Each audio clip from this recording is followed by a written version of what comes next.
ఈ ప్రోగ్రామ్కి వచ్చిన అందరికీ నమస్కారం. నాకు ధ్యానం గురించి నేను వచ్చి 40 రోజులే అవుతుంది. అంతకుముందు నాకు పెద్దగా తెలియదు ధ్యానం గురించి.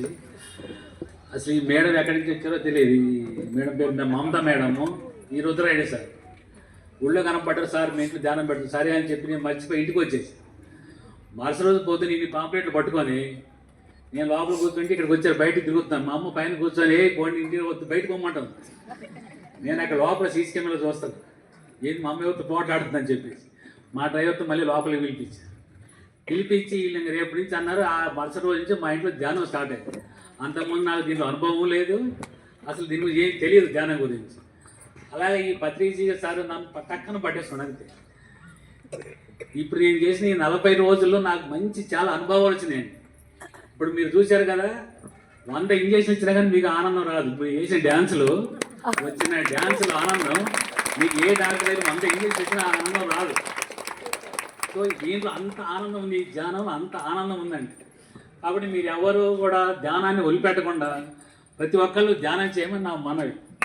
ప్రతి ఒక్కళ్ళు చేయాలి ధ్యానం. చాలా పవర్ఫుల్ పవర్. నాకు అసలు ముందుగా మైక్ అంటేనే భయం. ఎక్కడ నేను పట్టుకుని మైక్ అసలు గుళ్ళో కూడా మాట్లాడి అసలు మాట్లాడను. ఒక్కొక్కరికి భయం అంటే నాకు మైక్ భయం ఉంది. నేను అసలు మాట్లాడను అసలు ఎక్కడ కూడా. సో ఈ 40 రోజులు అంతా వచ్చారు మా ఇంటికి, లేడీస్ టీచర్స్ ఇదంతా మాస్టర్స్ వచ్చారు. అరే వీళ్ళు మనం ఉండి మగవాళ్ళు ఉండి వీళ్ళు ఆడవాళ్ళు ఈ రకంగా మాట్లాడుతున్నారు, మనకు అసలు అది కూడా చేత కాకపోతే ఎందుకని చెప్పేసి నేను నిదానంగా మైక్ పట్టుకుంటూ చేస్తాను. ఇప్పుడే మైక్ వాళ్ళ మీద నాకు పోటీగా నేను మైక్ పట్టుకోవడం జరుగుతుంది. పోటీగా మన ఇంటి చేత కాదు మైక్ పట్టుకోవడం. Super super. సో ఈ ధ్యానం అని మీరు చూశారు కదా ఎలా ఎంత ఆనందం ఉంటుందో. నా కొడుకు పెళ్లి కూడా నేను ఇంత గ్రాండ్గా చేయలేదు. గ్రాండ్గా చేశాను కానీ ఇంత ఆనందంగా చేయలే. Super super. నేను అల్లంభవన్లో చేశాను. మా అమ్మాయి పెళ్లి అల్లంభవనే, మా కొడుకు పెళ్లి అల్లంభవనే. కానీ ఇంత గ్రాండ్గా ఇంత ఆనందంగా ఇంతమంది జనాలు కానీ వాళ్ళు వచ్చారు, ఫోన్ చేసి వెళ్ళిపోయారు. ఈ ప్రోగ్రాం పెట్టుకుని నాకు భయం వేసింది, ఎవరు ఆర్గనైజ్ చేస్తాను. డబ్బు ఉండగానే ఆర్గనైజ్ అంత ఈజీ కాదు.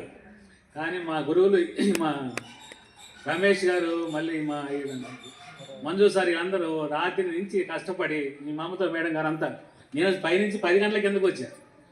పైనుంచి కిందకు 10 గంటలకు వచ్చేసి అంతా రెడీ చేసి పెట్టాను. మొత్తం నేను అసలు ఏం పట్టించుకోవాలి. సో ఈ యొక్క ధ్యానం ఉన్న పవర్ అదే. మీరేమన్నా పెళ్లి చేస్తే అన్నీ మనమే పట్టించుకోవాలి, చుట్టాలు పట్టించుకోవాలి, లేకపోతే క్యాటరింగ్ ఇచ్చేయాలి, ఎవరికైనా క్యాటరింగ్ ఇచ్చేయాలి. కానీ దీంట్లో ఈ ధ్యానం ఉన్న పవర్ అంతా వాళ్ళే చేసుకుంటే మొత్తం అంతా ఆర్గనైజ్ వాళ్ళే చేసేసి ఎటువంటి ప్రాబ్లం లేకుండా ర్యాలీ బాగా జరిగింది. అందరూ వచ్చి సక్సెస్ చేశారు. నా పైన గౌరవంతో అందరికీ ధన్యవాదాలు.